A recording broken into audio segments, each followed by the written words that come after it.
Good morning, and welcome to your morning cereal.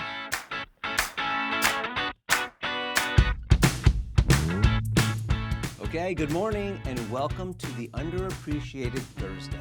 Now, hopefully you're up early and ready to go because today is Cycle to Work Day. So, quick shout out to Mr. Cooper, an old colleague of mine that would often ride his bike to work in downtown Chicago.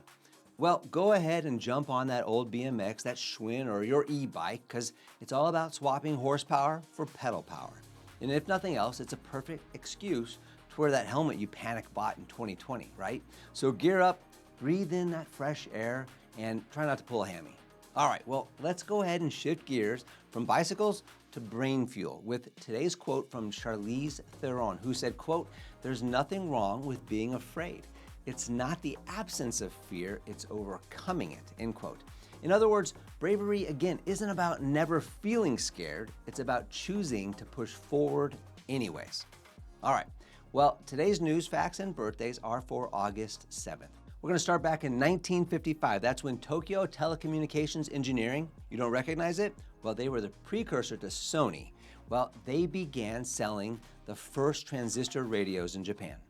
Then in 1987, Lynn Cox, right here, she became the first person to swim from the US to the Soviet Union across the Bering Strait, braving freezing waters for over 2 hours in the name of peace and diplomacy. Then in 1990 on this date, the US deployed troops to Saudi Arabia, and that was the beginning of Operation Desert Shield. Then finally in 1992 on this date, the movie Unforgiven, the Clint Eastwood Western, well, it was released and it would go on to win 4 Academy Awards, including Best Picture. Well, happy birthday to you if today is your birthday. You share a birthday with Charlize Theron, the Oscar-winning actress and producer. She turns 50 today. It's a big one for her. Happy birthday. And David Duchovny's actor, mostly known from The X-Files, well, he's 65 today. All right, well, the number one song on this date back in 1986 was Glory of Love by Peter Cetera. Now, get your love tapes out and your slow dances ready because it's the magical voice of Peter Cetera. Now, this emotional power ballad, made famous as the theme for The Karate Kid Part 2, it was Cetera's first solo hit after he left the band Chicago. And it held on to the top spot in the Billboard Hot 100 for 2 weeks, and it earned an Academy Award nomination for Best Original Song. An incredible love song. Love it.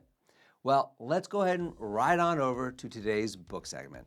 We're in Habit 4 still of Stephen R. Covey's The 7 Habits of Highly Effective People, and today we're digging into the subchapter, Win-Win Management Training, all right? So Covey opens this up with a compelling idea here. Quote, "Win-win can only survive in an organization when that system supports it," end quote. So that means if a company says it values collaboration and shared success, but rewards only individual performance, well, it's sending a mixed message.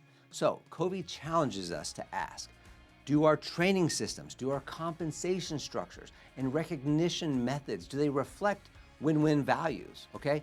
In a true win-win culture, leadership is less about command and control and more about coaching and enabling, okay? Covey suggests that management training must go beyond surface level seminars. It should cultivate trust and encourage accountability and empower employees to develop internal motivation, right? That means no more carrot and stick games. People need to feel that they're part of something meaningful, not just clocking in.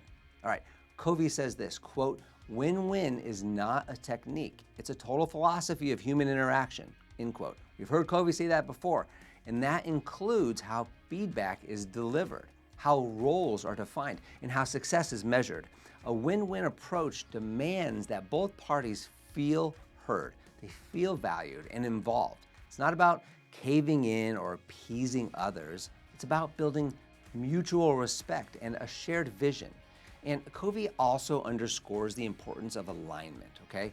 Training programs should reinforce the principles of empathy and collaboration and proactive problem solving. If an organization trains its people to win-win thinking, but it sets up systems that reward rivalry or hierarchy, the culture will never change. It's like teaching someone to swim while tying weights to their ankles. Okay, here's your takeaway. Whether you're managing a team, whether you're managing a classroom, or you're managing your family, okay? Remember, systems shape behavior. If you want more collaboration and trust, you need to build environments that reward those values. That starts with training people, not just on what to do, but how to think. All right, well, that's where we're going to wrap up today's episode of Morning Serial. And whether you're cycling to work today or you're just cycling through that huge list of emails, remember to aim for win-win in your interactions today. Hey, thanks for riding along with us today. We'll see you back here tomorrow. And as always, have a fantastic day. Don't forget to follow and subscribe to the Morning Serial podcast on the One Life Live It channel. You can find more episodes and videos by visiting our YouTube channel and the website at Sean Inglis and at SeanInglis.com, where you can also follow our other podcasts, the Mr. and Mrs. Inglis podcast and the Life Happens podcast. In these other podcasts, we'll dive deeper into everyday issues, self-improvement and well-being, business and finance, and we welcome special guests too. So join us. It'll be a good time, I promise. Thanks again for listening. Have a fantastic day, and we'll see you tomorrow.